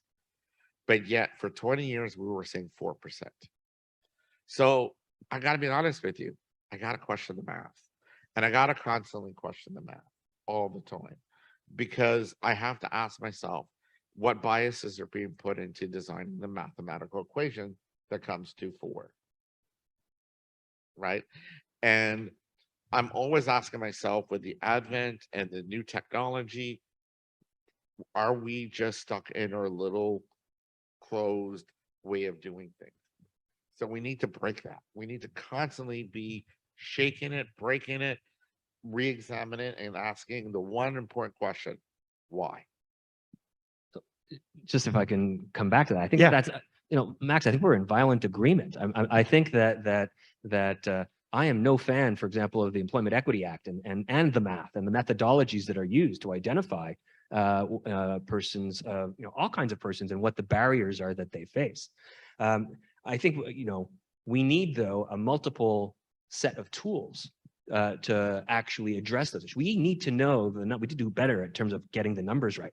Within our organization, for example, when we reached out and engaged, for example, the neurodiversity community within our own organization and talked about issues around accessibility and the importance of those issues, from one year to the next, the number of individuals who self-identified for the purposes of the Act, which I'm not a big fan of again, doubled just because we had a conversation about what it is that we're trying to achieve and how do we create an equitable workplace. So I agree with you. There's a lot of issues with the methodology. I think these conversations are important, but again, for me, I think it was always important to keep our eye on the prize, so to speak. I'll make another mixed metaphors. The proof of the pudding is in the eating, right? What are the results? How do we get to the right results? And we need to maintain that creativity, that flexibility, that understanding, and look at the information that we have, the evidence that we have, and always work on that to ensure that the outcomes are consistent with the values that we speak about. Because one of the things that I've heard from members of affinity groups, whether or not it's racialized community members, LGBTQ2S plus persons, persons with disabilities, our women's organizations and affinity groups within our place, they're tired of the rhetoric. They want to see the outcomes align with our aspiration. And I think while I'm hopeful, I'm also at some point skeptical that unless we maintain the pressure to keep it going, that we will find ourselves in the same situation if we look back 20 years from now. Thank you. In a way, both Max and Arthur talked about the next thing that I'd like to have the panelists talk about. You mentioned special programs, or the idea of not having at least the term. They've talked about various acts that supposedly aim to help, but don't necessarily do so. And because I'm fortunate, privileged to have this chair at the university, the CN-Tellier chair on business and public policy, whose mandate is to talk about also how business and government can work together to benefit the society and economy. I'd like to ask the panel members if or how business and governments or public policies can help with what we've called inclusive leadership. Because we've talked about the role of employers, businesses. Now the governments have enacted or Parliament has enacted acts to help. Are there things that where things would be better if there was more? A lot of the issues that have been mentioned talk about unity, collaboration. So is it just kind of government passes laws and that's it, and then businesses have to deal with those laws or not deal with them? Or are there ways where if business and governments and other stakeholders came together, it would help achieve some of the targets or results? Not targets, results. I think that's really what we want. We don't care really about targets. We want results, right? So I don't know who would like to address that from your own perspectives, obviously, either as business people or as people who have been in government. How do you see that interaction? Because ultimately, if the left hand does something and the right hand is not part of it, again, we have a problem, as far as I understand it. From a governmental perspective, I think that there needs to be more interaction between business and government on these specific issues. I think legislation is important, but I don't think that that's necessarily enough. You don't necessarily want just the force of law to try and compel organizations and businesses in particular to behave in a certain way. But I do think that the government has and tries to use its leverage to encourage inclusion within the private sector. And I can give an example. For example, industry. Right now, one of its requirements for companies contracting with the federal government is sort of a public benefits clause to contracting that they need to do. And one of them involves gender-based analysis plus. So companies, if they want to, for example, receive a very significant contract with the federal government, part of the process of applying for that or bidding for that is to demonstrate how are you integrating this within your own management and business practices. It's a forcing function that government can put in place. But I do think that within both a regulatory environment, for example, and Max, I'll let you speak about the Accessibility Canada Act. I think that there are other softer ways, for example, increased exchanges. There is an interchange program between government and the private sector, but to be blunt, it sucks. It's really difficult. Once you go on interchange, it's like you're forgotten from the perspective of government, and coming back is very difficult. And I think government needs to make it easier for leaders to move back and forth between industry and government. I think both sides win, and that's something that I think we need to do more of. Elisabeth, tu as parlé de féminisation du leadership. Je pense qu'il y a parlé de plusieurs dirigeants d'entreprise. Est-ce que le gouvernement fait partie de ce réseau, de cette alliance? Alors... Non. C'est très complexe. On tente beaucoup. Là, on a une sous-ministre.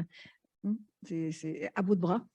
Et qu'on tient à bout de bras comme ça. On a quand même la CNSST, donc parapublic. Mais le gouvernement, c'est très complexe parce que, je dirais, avec beaucoup de bienveillance. Je dirais que le système, la gouvernance politique, aujourd'hui, le système gouvernemental est quand même passiste. Et je ne dis pas que c'est simple à changer, c'est un engrenage énorme, c'est très complexe. Il n'y a pas de... Mais c'est complexe et ce n'est pas du tout ouvert. Hein? On n'est pas dans l'ouverture du tout en ce sens-là. Alors, les enjeux politiques sont sur 4 ans. Hein? Et je pense que le monde politique... a besoin d'une nouvelle façon d'ouverture sur la gouvernance. Je le dis avec beaucoup de gentillesse, mais je ne trouve pas que ce soit aidant du tout. Je pense qu'il faut revoir les modèles, il faut travailler avec le milieu, il faut travailler avec le milieu. Puis, il y a eu des efforts, mais pour la féminisation du leadership, c'est pour l'instant 0. Christelle? Oui, donc pour moi, I think the government, they play a critical role and they have to recognize that opportunity. And I think business owners have to also understand the importance of, the role and the additional pressure that can be placed on government.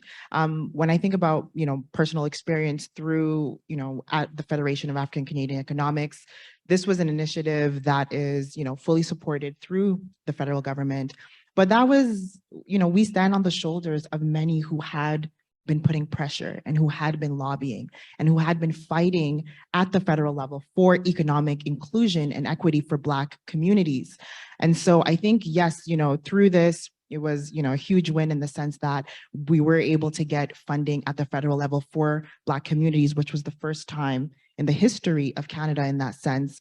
But that pressure continues. And I do think that, as she mentioned, it's 4 years, right? But you're also thinking long-term. So how do you ensure that you're able to put pressure and lobby with different political parties, right?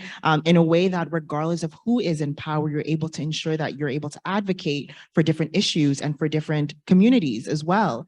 And I think as entrepreneurs, one of the key things as, business owners and understanding the importance of government, entrepreneurs contribute to the economic development of this country, right? Of any country. And so it's critical, and it's definitely part of the process as entrepreneurs, whether you're independent, whether you join chambers of commerce, different associations, but have that mandate to push and to drive to ensure that you're able to shift.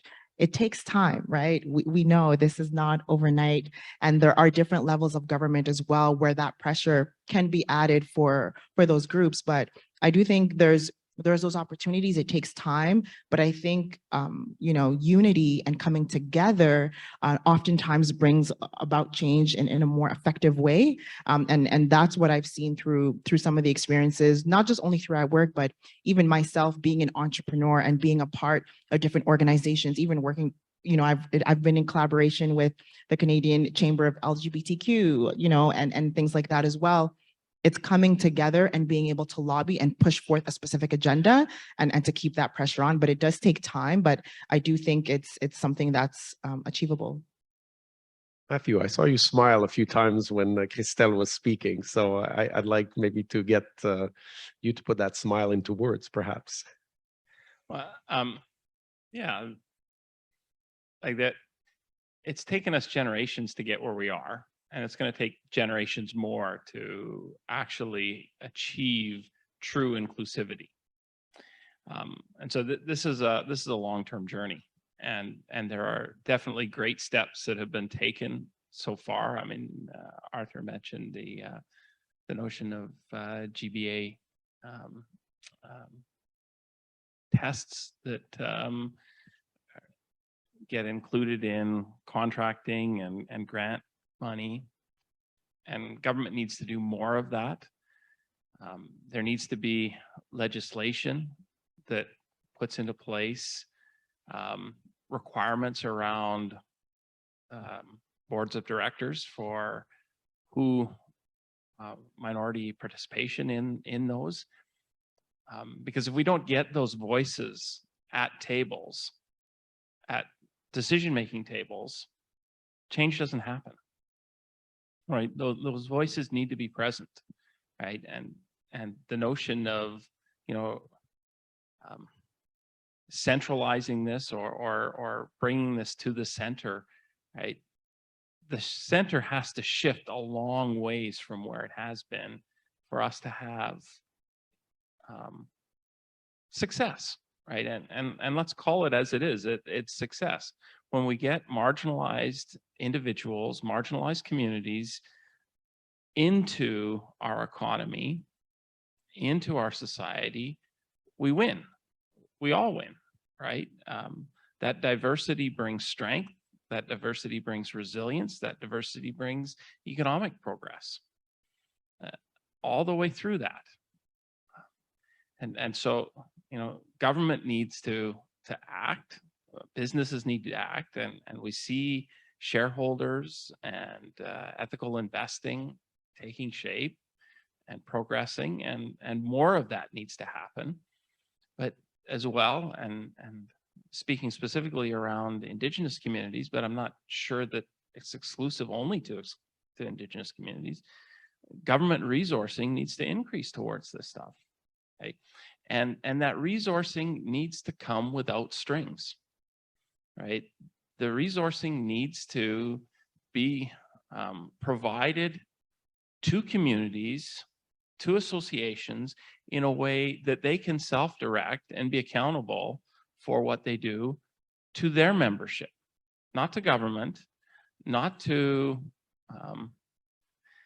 the systemic society that has created the outcomes we currently have, right? To suggest that the resourcing and the outcomes that we're going to achieve in the future have to be accountable to what got us to where we are today is almost laughable as a suggestion for accountability, right? It's to the minority groups, to those that have been excluded, that the accountability needs to be made. Thank you. Before I go to Mona Lisa, I'd like Max to react to what was said. Well, I agree a lot with what Matthew was saying, that there needs to be a check more from the community side on where government investment is going. But yesterday I partook in some of Patrick's stuff that he held yesterday, and where Matthew was part of the panel. And I love the saying that came out of yesterday was, the government should invest in winners. And the reality is wherever the government invests in, be it a business or be it in an organization, it's an indication to the community, to the business community, that that organization's got the backing of the government. It's got some stability. It's going to be around for a little while. So part of my thinking is a little bit of a hybrid of Matthew's, in that the government should be in business and looking at, from all the different communities, about what to invest in that's going to represent changes down the road for each one of those communities. And you know, I can't speak for the racialized community, but what I heard today was, you know, finance, help them open up more entrepreneurs, get that money going, get that money flowing, and we're going to have more businesses that are going to hire more. From my perspective as a disabled person, that's awesome. Because one thing I don't say often is that people with disabilities represent all of these communities. So more jobs that come to your community means more jobs that come to my community by de facto. So, you know, I'm all for that. And I think that's where the governments and corporations need to kind of blend. Corporations, and I could say this, right? Need to get off, you know, the same language they use all the time, saying, you know, money is the primary objective of why we exist. No, it's not. The objective for a lot of these corporations is to continuously existing. And sometimes to continuously exist is to invest in communities such as, you know, Black lives, Indigenous, persons with disabilities. And we've said this through this whole session, that the more people with diversity you hire into the organization, the more your organization is going to prosper. So again, I go back to the governments. Governments should be working with corporations that are looking and acting in that particular way. Arthur mentioned this, and I see this all the time on my job. There is more and more pressure now for corporations that deal with the federal government and provincial government to be talking about what they're doing on a diversity level. And I think, you know, Arthur, it should go really far up. It should be really super tight, and it should be asking some really hard questions. Now, as I just said, I don't like math in the system, but we do need governments to be asking these questions. Because if we don't have the governments asking these questions, then yeah, it's going to fall by the wayside. So I agree with everybody what they said. It's just my spin on it is we need governments to really be picking the winners. How do we define the winners? Well, that's another debate. So before we go to questions, so if you have questions either here in person or online, I think there are some questions. I would like to give Mona Lisa, j'aimerais donner le dernier mot, si on peut dire, avant les questions. J'abonde dans le même sens que tout le monde. J'ajouterais juste tout simplement, à mon avis, la relation avec le gouvernement, elle est essentielle. Et dans toute la question de leadership inclusif, une petite anecdote qui me vient en tête quand on parle du gouvernement et de cette notion-là encore.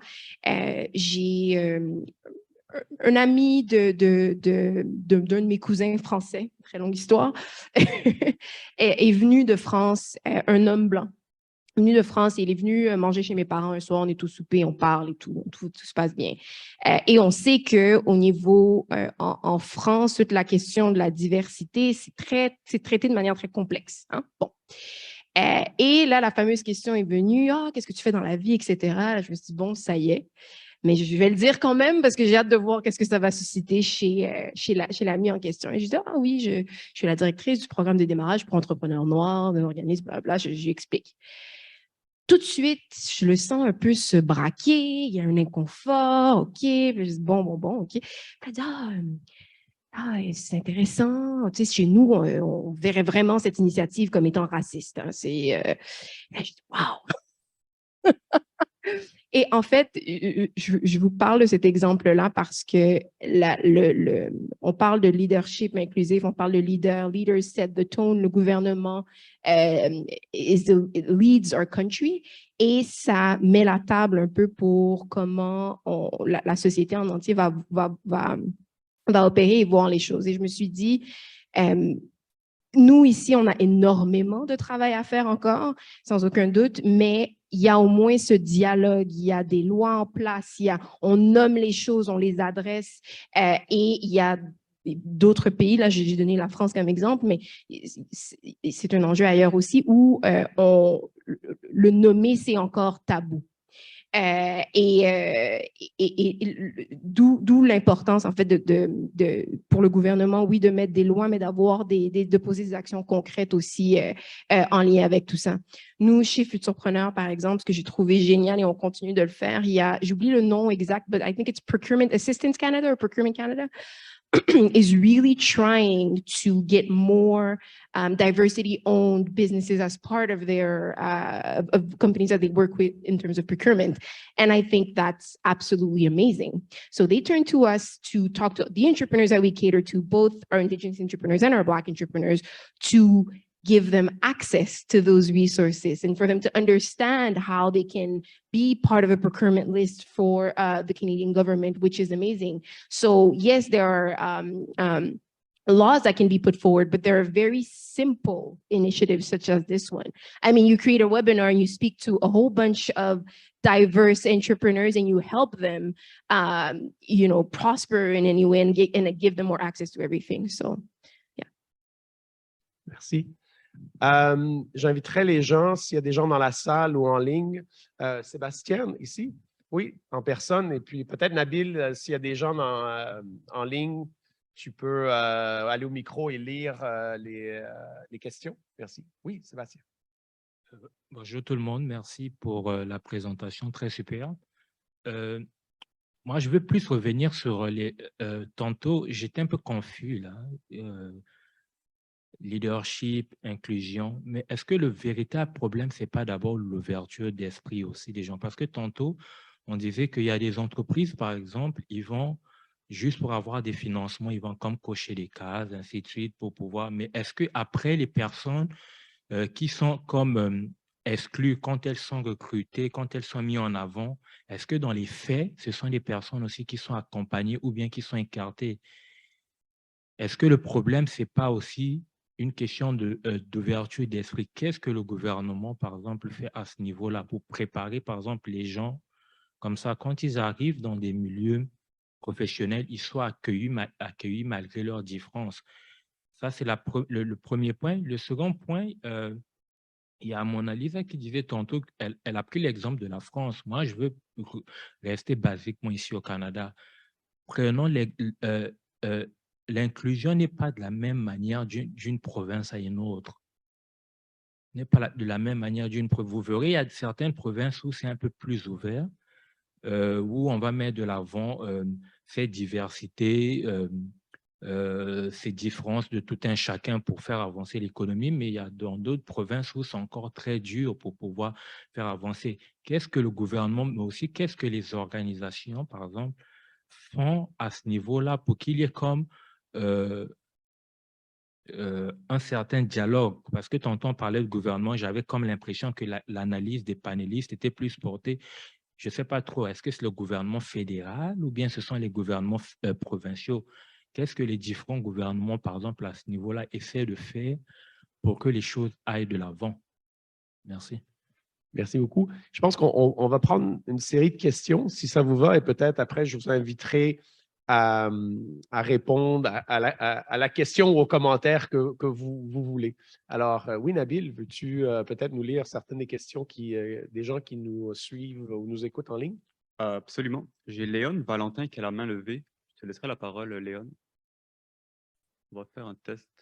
Merci beaucoup à tout le monde. Merci aux panélistes pour cette excellente discussion. Ma question ressemble un peu à la première question de la personne qui a parlé avant moi. Elle concerne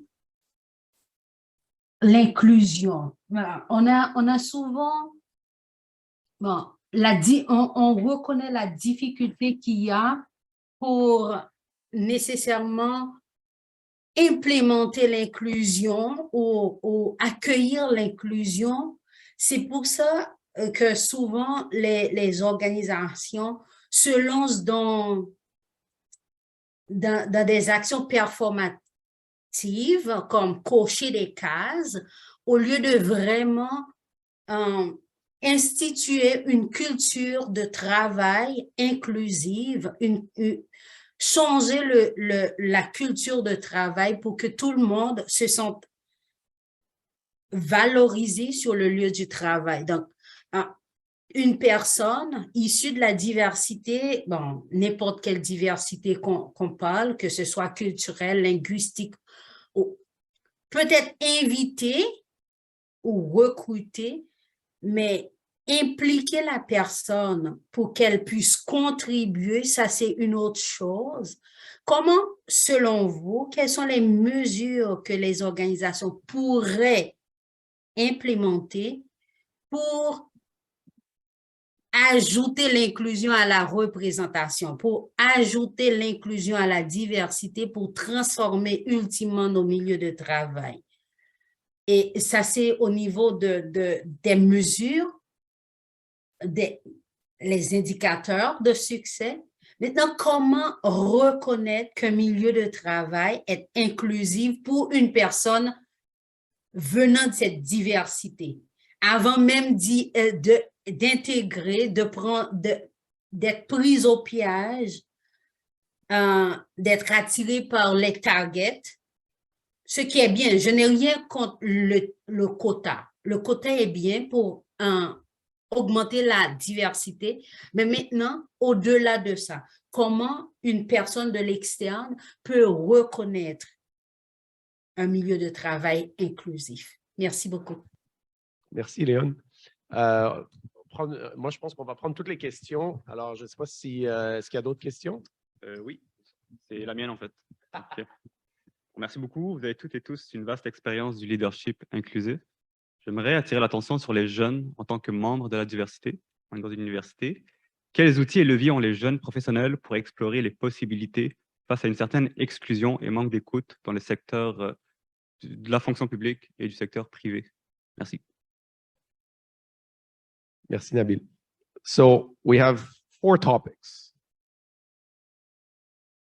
Ouverture d'esprit, so I guess open-mindedness, that Sebastian talked about. The differences across the country and also between levels of governments. Leon talked about it's all nice and good to be invited, to be part of, to get a job. But once you're in that job, are you implicated in the decision-making, in the action? Or again, are you just there because you tick a box? And the last one by Nabil is youth as part of, inclusion. I think Max was also at some point, or I forget if it was Arthur talked about, older people, but what about young people? So, qui veut commencer? Arthur.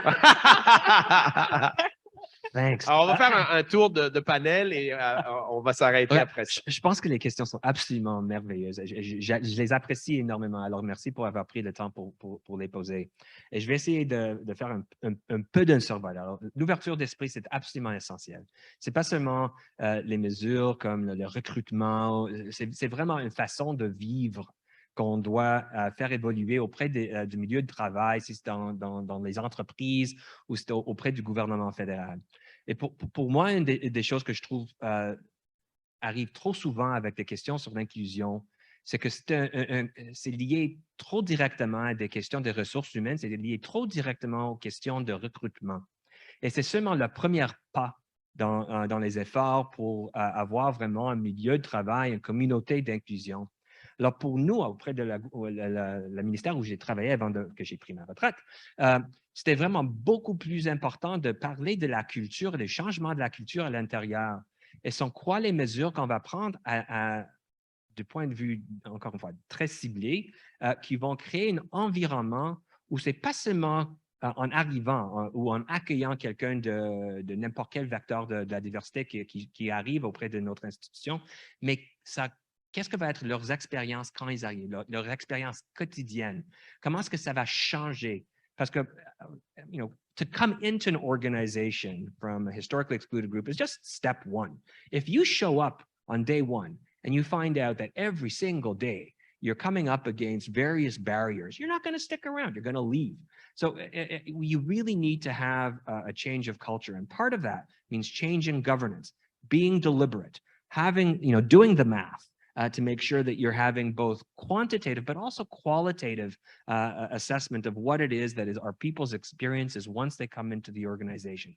To acknowledge you're going to get it wrong, you're going to make mistakes constantly, and that's okay. And this goes up to some, I think, part of the challenge when we talked about governments. Alors, il y a ce pluriel, c'est pas seulement le gouvernement fédéral, je pense que c'est le secteur public. Alors, c'est à chaque niveau de gouvernement. C'est dans les conseils municipaux, les conseils scolaires, jusqu'au niveau du gouvernement fédéral. Ce sont les mêmes problèmes. You have to really make sure that the lived experience is one that is that changes, and that when you engage with people who have been historically and continue to be excluded for various reasons, and ask, what is your lived experience? Learn, adapt, change, repeat. Elisabeth? En fait, je vais faire du pouce sur ce que tu amènes en disant que la culture, c'est une question éminemment stratégique dans les organisations qui est souvent délaissée, trop souvent délaissée.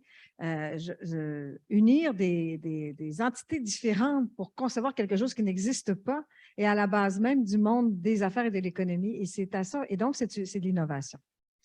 Et c'est pour ça que ça ne doit pas aller, ce n'est pas une question, puis on répond souvent à des enjeux par des tactiques extrêmement pointues en oubliant de regarder la forêt. Puis je pense que c'est un élément à considérer. Monaïsa? Oui, je peux répéter. Oui, c'est même parfait. Pour rebondir aussi sur ce que tu as dit, je pense que si on regarde la stratégie toute simple de je pense que les questions faisaient notamment référence à l'aspect du tokenisme. Hein. Très facile de même donner un pourcentage de ses employés qui est issu des diversités, etc., mais maintenant, de quoi ça a l'air à l'interne, et d'où quand on dit que tout ce qui touche à la diversité et l'inclusion est un travail de longue haleine, parce qu'il ne suffit pas de recruter, mais maintenant, à l'interne, ça peut être aussi, je dis simple, mais ce n'est pas simple, ça peut être aussi simple que, est-ce que les diversités se retrouvent uniquement au premier niveau? Are they only entry-level positions? On voit ça beaucoup dans le secteur du détail, par exemple. Énormément de diversité dans les boutiques, dans les magasins, qui servent dans les restaurants, mais après, quand on regarde au niveau du siège social, plus rien. Et maintenant, pour réellement être intentionnel, on a parlé beaucoup de la notion d'intention aujourd'hui quand on parle de leadership inclusif et juste de diversité et d'inclusion en général. Maintenant, c'est comment est-ce qu'on s'assure que la diversité que l'on a recrutée va également cheminer dans l'entreprise, a les opportunités de le faire. Et maintenant, par le fait même, comment est-ce qu'à l'interne, l'ensemble de l'organisation a conscience de ses biais et est en mesure de changer le tout. Fait que c'est beaucoup d'éléments, mais effectivement, il ne s'agit pas juste de cocher une case. Et ce que j'ajouterais aussi encore du point de vue des entreprises et des différentes structures, c'est de ne pas, en fait, le leadership inclusif, c'est aussi être très humble et reconnaître ce que l'on ne sait pas et être en mesure d'aller chercher de l'aide et de l'accompagnement quand il faut, parce qu'il en existe de plus en plus, que ce soit des consultants ou des organismes d'impact social, de diversité qui se concentrent spécifiquement là-dessus et qui peuvent accompagner pour que le travail soit fait de la bonne manière et que ce ne soit pas juste une case cochée pour atteindre un certain niveau, obtenir un financement. Donc, il y a beaucoup plus à faire. C'est long, ça prend du temps, c'est difficile et c'est inconfortable, mais c'est essentiel. Should I stay or should I go is probably one of the number one kind of questions I get. And it's a great class talk, by the way. So the thing I'm going to say about that is life is too short to stay. However, there is a big however. If there is an opportunity to learn something very specific or a new software or something, learn it, get out. There's no reasons why you should be there if you're not happy or if you think you've been hired for all the wrong reasons. The other question was about is there differences in the regions in Canada? And the answer is yes. What issues are happening on the East Coast, I could tell you, is very different than what's happening on the West Coast and in Central Canada. So be mindful of where you are. What are the major factors in those particular areas? And again, make your gameplay based on that particular information. That's the only advice I could give you right here, right now. Thank you, Bex. Je voulais, oui, merci.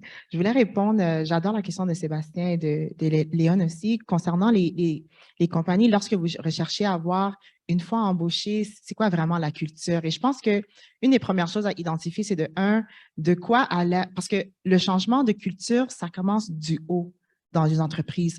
Comme il a mentionné, c'est pas juste le département des ressources humaines et c'est pas juste non plus d'avoir une personne directeur de diversité, inclusion. J'ai beaucoup d'amis qui sont dans ces rôles-là aussi et eux autres, souvent, qu'est-ce qu'ils m'expriment, c'est que une fois ils vont fournir leurs recommandations, est-ce qu'ils ont le buy-in de l'équipe au niveau C-suite, right? Dans les entreprises. Donc aussi, c'est de s'assurer que ces organisations-là ont une culture d'ouverture, une culture où et c'est pas juste une personne de diversité, ça demande une équipe, c'est du travail quand même de changer une culture d'une organisation. Et donc, s'il n'y a pas ce support qui commence du haut, honnêtement, ça ne va pas fonctionner. Tout simple. Et donc, c'est sûr que lorsque vous commencez à regarder des compagnies ou quoi que ce soit, de un, s'il n'y a pas de diversité au niveau de gestion ou dans les positions plus élevées, désolé, ça va vraiment être difficile de voir un changement à l'interne. Je ne veux pas généraliser que tous les organismes sont comme ça, mais pour moi, c'est vraiment ça dit quelque chose. Ça envoie un message quand même s'il n'y a pas une certaine diversité au niveau des positions des personnes qui peuvent prendre des décisions. Et donc, et aussi, qu'est-ce que je trouve intéressant, c'est que quand même la génération plus jeune, Generation Z, you know, when they're in their interview process, one of the great things I'm hearing with some of my friends that I have in the HR spaces is the bravery and how you have young people asking questions in the interview process. What are your views on diversity? What initiatives is your company doing? Before accepting this role, they are at, what is your position on Black Lives Matter? What is your position on Indigenous issues, right? So they are asking these questions. And I think it's a great thing because A, it's forcing these companies to reevaluate and realize that people are valuing more and more, what are your values as an organization? And as we're seeing this wave of the Great Resignation, one of the key indicators that has been proven through some of the reports that I saw through the Harvard Business Review is that people now want to work at companies in which they are in alignment with their values. And so more and more, not only do employees want a safe space to work at, but it is the companies, they also have to realize, especially now with the shortage of labor, employees, you know, it's a time of employees where they have choice, they have the option. And so again, it makes good business sense, and it is to your advantage to lead that way as an organization as well. Matthew, last words. Well, just the notion of are we setting up individuals with diversity programs to be leaders or martyrs, and if you are an individual and you're the only one of your kind in an organization day after day, and that's visible to you and to others, and you're not in a decision-making role to change that, you're going to fail, and the effort is going to fail, even if it was good intentioned. And so the importance is getting those groups into leadership roles and also making a concerted effort to have it not be an individual, but to be a group, so that there is a community that's established and real change happens with it. Thank you for that. I love the leaders versus martyrs. And I guess if I can sum up everything that was said today and with exactly what Matthew said, leadership includes inclusion, let's put it this way. And leadership, I guess, is about empowering, creating leaders, right? I guess that's exactly your point, right? It's not just to bring people in, it's to turn them into leaders so that in a way they can continue this long march that we're all on, and this path that Max was talking about, right? It's hard. You got to clear the path when there's all this brush, and one of the things that I was thinking about listening to all of you is as you're on these paths which interconnect, but at the same time are parallel, and is the hard work, right? Monalisa a parlé de cet exemple avec le cousin qui est arrivé, il a dit, bon, OK, ça y est, mais OK, j'y vais.